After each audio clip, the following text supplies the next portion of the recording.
महाशिवरात्रीला जल अर्पण करताना चुकूनही हे करू नका।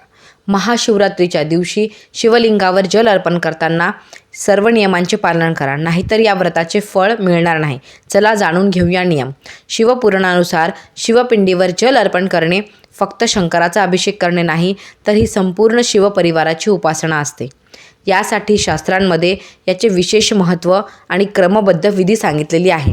अभिषेक करण्याची सुरुवात शिवलिंगाच्या उजव्या भागावर विराजमान श्री गणेश यांच्यापासून केली जाते। ओम गण गणपतये नमः म्हणून जल अर्पण करावे।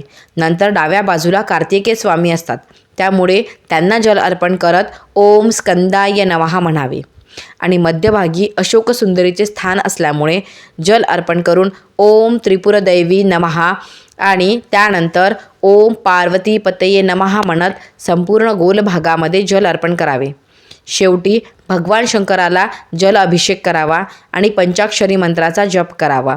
ओम नमः शिवाय, ओम नमः शिवाय अशा प्रकारे विधिवत पूजा अभिषेक केल्यामुळे भगवान महादेव प्रसन्न तर होतात, परंतु संपूर्ण परिवार प्रसन्न होतो आणि भक्तांना व्रताचे संपूर्ण फळ आणि आशीर्वाद प्राप्ती होते।